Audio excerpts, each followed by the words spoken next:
And action. So Allegra, I want you to read from your book and give me all you have emotionally and connect with me. Connect first, read second, and when you do that, I will listen, and as we move through this, I'll try to pull more and more out. So let's go as deep as we can in this emotional exploration. Okay, Okay, you ready? I'm ready. All right, here we go. I'm playing on the parquet floor of the drawing room.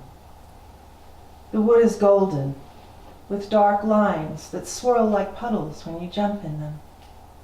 The wax gleams dull. It must be a cloudy day. Hang on a I'm second. sorry. Yeah. We gonna have I to need to start put the at the charger, beginning. yeah. Okay. So you guys want to relax for like 2 minutes? Okay, So you we'll. Find the the battery. I do better than I've never read that as well as I just read that. This is good. We're off to a good start. I can work with it. I thought God is in the room, though. Lights are everywhere. The movie gods are here. Yeah. Whatever was left from the last movie we shot in the room. Feel all that talent, huh? Did you guys see Cortez when it played in Taos? The movie? I don't think they were No, here. they weren't. You know, I haven't seen Cortez. Do you have a copy of it? No, I don't. I think it's on Vimeo. I think you can watch it, but I just always hate watching something online.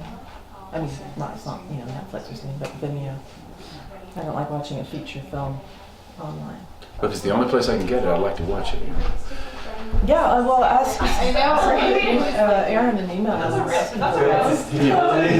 I mean, you could try just searching it. It might be there. You just go to Vimeo and search Cortez. You might Imagine it. I will, Because I'm pretty sure that's where it is.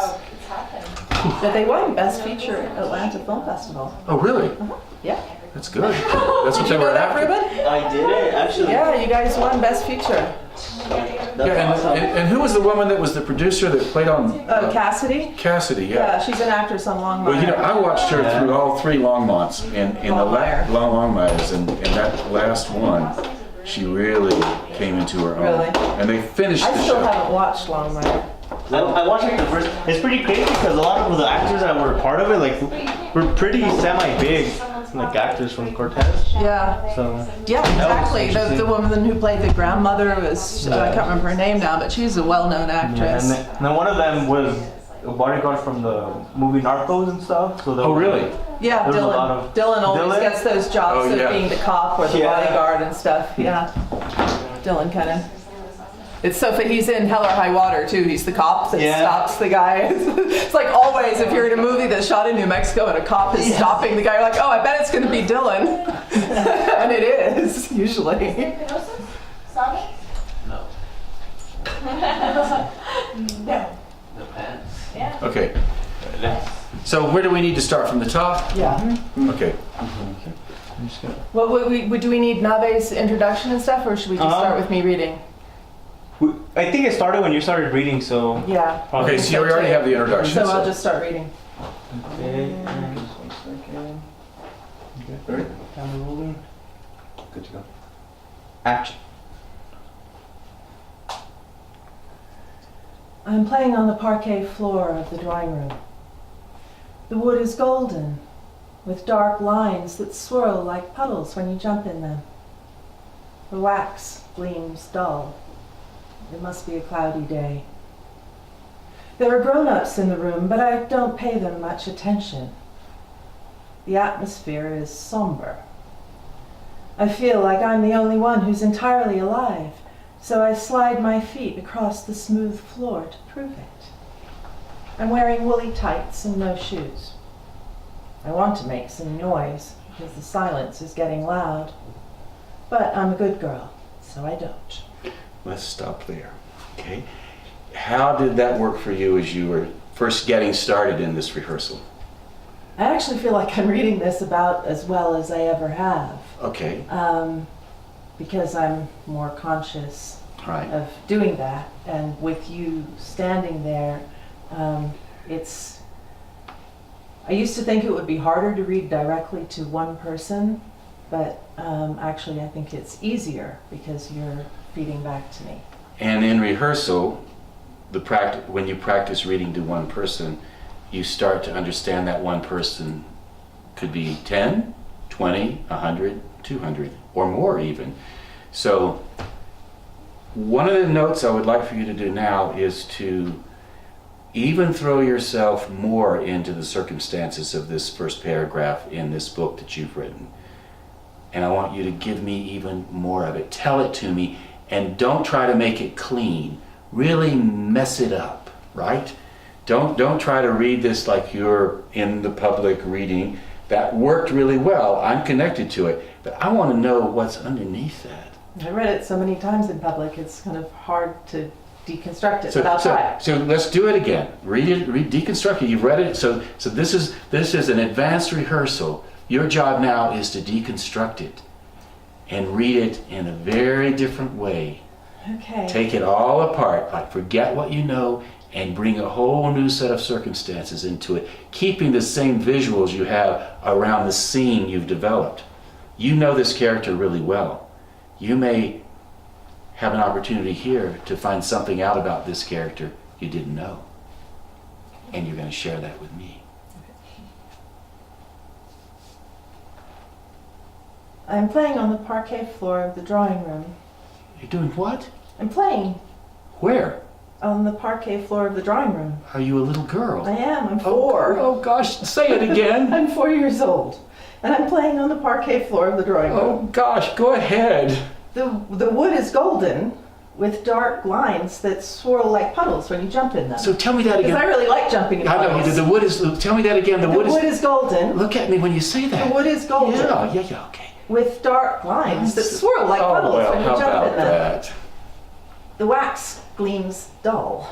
It's not that bright. It's sort of shiny but not shiny at the same time. How does that feel? Well, it's confusing sort of somehow. I don't know why. So read the line again. The wax what? The wax gleams dull. Oh yeah. Ew.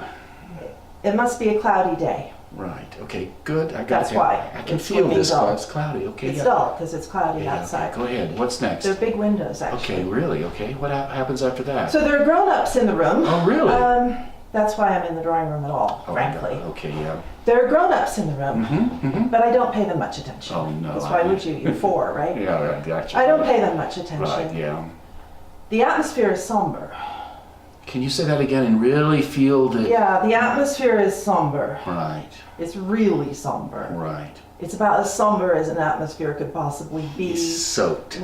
Yeah, but with adults trying not to say something because there's a 4-year-old girl in the room, which is me. Mm-hmm. And I know that there's something weird going on.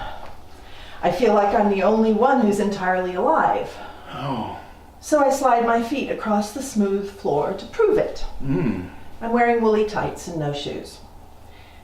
I want to make some noise because the silence is getting loud. But I'm a good girl, so I don't. Let's That's where stop we stopped. for a moment. Relax into that. Now, this is a story of you. Now I'm going to start memoir. crying, so you've done it to me. And you are telling me a story. Because this is This her is- memoir that I wrote called Love Child, and it opens on the day that I was told my mother had been killed in a car crash. And that's what those adults in this room are about to tell me. I know. So now read the paragraph. Now, this is the prep. And I am now with you. Okay. Read that again. And you are, and just allow yourself to be that 4-year-old. But I don't know it yet. Just I don't know just that's what's going to happen. I know you, but all you know is that you're a 4-year-old girl. Yeah. I'm not saying you know what's going to happen. Mm. I'm just saying, take us to the place where you just took us.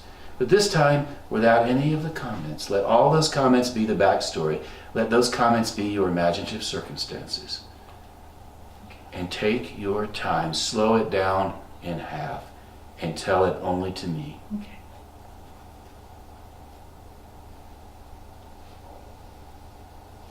I'm playing on the parquet floor of the drawing room. The wood is golden, with dark lines that swirl like puddles when you jump in them. The wax gleams dull. It must be a cloudy day. There are grown-ups in the room, but I don't pay them much attention.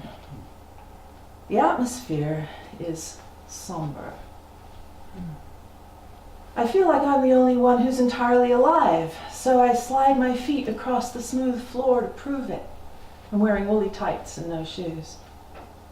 I want to make some noise, because the silence is getting loud. But I'm a good girl, so I don't. I want you all to come up to Ricky's room. I don't have to look up to know whose voice that is. Precise. Throw yourself more into it. Almost fussy, Yeah. with a funny lilt. It's my godfather, Leslie Waddington. He has tight curly hair and a nose like a bird's beak. See him, see all of this, feel One of my this. favorite books is a field guide to birds. Now I'm crying because Leslie just died. His words clang a sour note in my ears. Why, I wonder, should everyone barge into my mother's room when she's not there? She's been away for a few days and won't be back for days more. Throw yourself into it emotionally. Stay in it. You don't go into Tell me people's the rooms story. without permission. Say that again. Tell me that. You don't go into people's rooms without permission. Right. Still, I've already realized that there are many odd things in the world. I look up to see if there's anything especially odd about this one. Any clues as to what's going on? Leslie doesn't look at me as he disappears out the door, nor does anyone else. The sour note dies away. Obviously, whatever is going on doesn't include me. I relax. Vaguely, I take notice of their backs, leaving. I think he means you too, says a woman's voice. It startles me. I thought they'd left me alone. It's Leslie's wife, Fariel, sunk in a low chair. Her blonde hair hangs down as if it has invisible weights on the ends. She looks blue-gray, the same color as the walls. The light has gone out of the portion of space she's in. Leave it there. Yeah. How did that Okay, feel? that felt very different. Is it different than the way Yeah. you read it before? This is a book you've Yeah. had for a long time. You've read this many, many times. Yes, I have. What happened when you shifted your perspective and brought the full weight of your imaginative circumstances into play? Well, I mean, I got emotional as you saw, but also it was the difference in feeling like, here I am doing a really good reading of my book, and here I am in the story. Right. That was the difference. You were in the story, and the reason you were able to go so quickly into that story, you worked for years on the manuscript. You've read it, you've lived with it, you remember it, you've thought about this a long time. So all of that is prep. And then you bring that prep to this little short rehearsal. So everything you did up until this moment came into play. And then when you added that secret sauce of freedom and emotional connection to the deeper aspects of that sad news the 4-year-old heard, which was you, it undid you. And when you were undone, we were included in the undoing. And that's the idea behind reading. Allow yourself to go in it, and when you do, we will follow. That's creative leadership. So thank you, Allegra, for reading your book. Okay, thank you, Donovan. You're welcome. Cut. All right, so now